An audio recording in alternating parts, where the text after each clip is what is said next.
Hey everybody, Dread Joker here, and today we're going to be taking a look at one of my newer high grades. This is the Strike Gundam, I don't know if you want to call it Revive, Remaster. This is the brand new Strike that came out back in 2014. The weird thing about this kit is the build version came first. This is actually based on the high grade Build Strike full package, if you can believe that. So, on the runners, you have some weird leftovers in the form of parts it could in no way, shape, and form use. These parts are the shoulder vents from the Build Strike, which now that I look at these, this is the backpack of the Strike. Say, what were you thinking? You mounted its backpack to its shoulders. That's weird.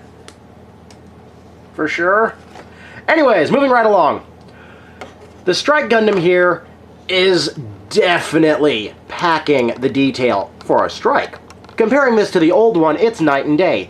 Every bit of gray detailing you see, especially up there on the shoulders, you had to paint. That was not there.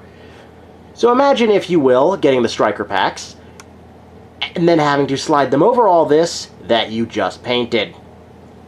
It's not going to be fun. This said, you know what? Let's give them some love. And loving we got. This is a very, very well detailed kit for its size.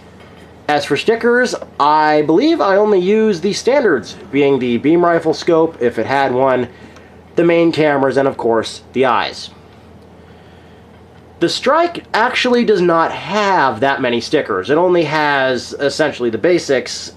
The majority of the stickers, however, are on its backpack. And oh man, did it have some big ones. And we'll talk about those when I get to the backpack, because the backpack is its own little separate entity.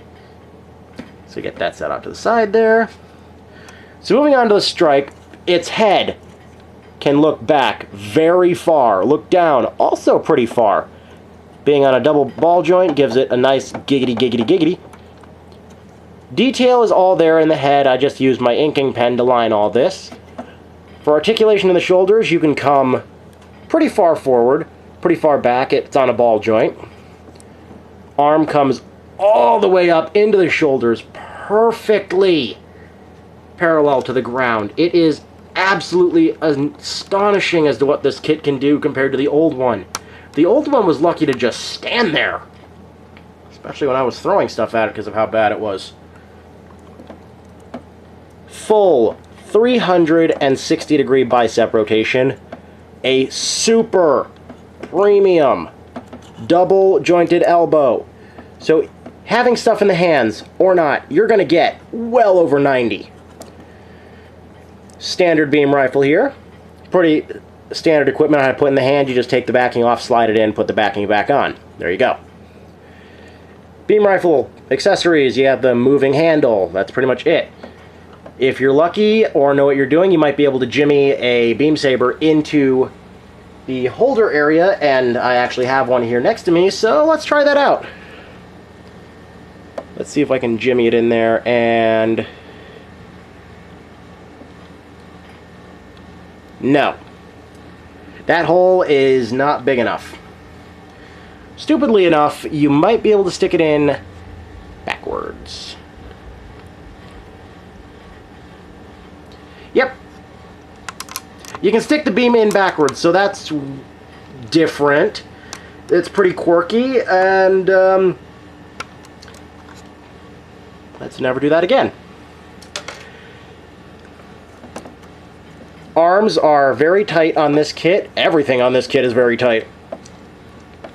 Wrists, full 360, as you'd expect. It's on a ball joint. Side to side, pretty good. Hips are on a ball joint. Can do a full unrestricted 360. Full 360 on the arms, but the second we add the backpack, you can throw that out the window. Skirting. You can separate it, but when you do, I would recommend gluing the crotch down. It may want to come off. full double jointed knee. Fantastic movement there. Excellent ankle. There's in. There's out. There's forward. Ooh, that's backwards. And there's forward. Doesn't matter what you're doing. You want a pose from this kit, you're going to get it. Even the feet are nicely detailed. But this being the Strike, of course, you want to know about the accessories and what all it has. So as you can see, it has the beam saber. Beam saber? Not yet. Has the beam rifle. It has its standard beam shield, and this has a standard peg. You can put it into the back of the arm, or attach it to the side of the arm via this peg. I prefer my stuff on the side of the arms as it was shown in the show. Attaching it is simple. There's a little peg on the back of the arm, little hole on the back of the arm, little peg goes in there. Works all well and good. Then we move on to... Alright, the Armor Schneiders. Almost forgot what they were called. I have such strike lust that I can't remember what they're called half the time. Seed was really weird with the naming. There are no Schneider boxes or knife holders on this kit, and there's no folded up variants. So instead what they do is they give us 2 full deployed Armor Schneiders. These are pretty cool, simple accessory. They just slide right into the hand like the beam saber does, just slide right in. They only come in that one color, so painting is required if you're a stickler for detail. It's all well and good. Standard compatibility with all striker packs. And on that note, let's bring in the striker pack. Let's zoom out so I can bring in the Aile unit. Right off the bat, I'm going to say I'm a little hard-pressed to say if this is actually a new mold for the backpack. This looks like the old one. Kind of feels like the old one. And this is how I can tell you. All of the red on this, on the wings here, every bit of this is a sticker. These are 4 gigantic stickers that you put on it. The vents on the side, however, are not stickers. These are actual parts. Parts everywhere else on this thing are as they should be. To connect it, it's real simple. Lower the boosters, raise up the wings a little bit, raise up the beam sabers, take this peg, and I would recommend gluing this section in, otherwise, because it likes to come uncoupled, especially when you're removing it from there, and you will have to bring a tool to get it out.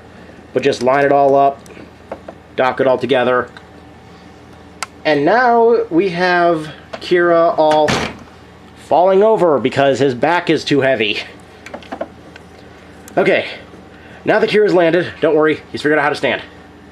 Gravity is a little not his plaything right now. Now it's looking like the Strike we've all recognized. It does have some minor balance issues like this, but getting him up on an action base completely negates everything.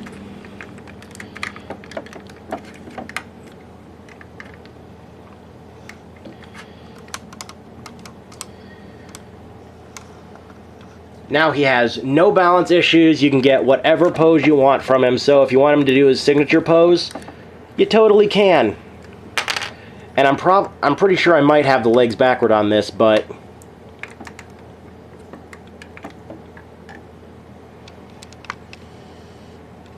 you can totally get the Strike into its signature pose it's seen doing in the anime all the time. And in case you're wondering, this is compatible, at least from what I hear. I will definitely test it the second I get it. It should be compatible with the reissue of the Perfect Strike Gundam. The only reason you should buy that kit is if you have this one. This put the Perfect back in Perfect Strike. The other one is not perfect by any means. Do I recommend this kit?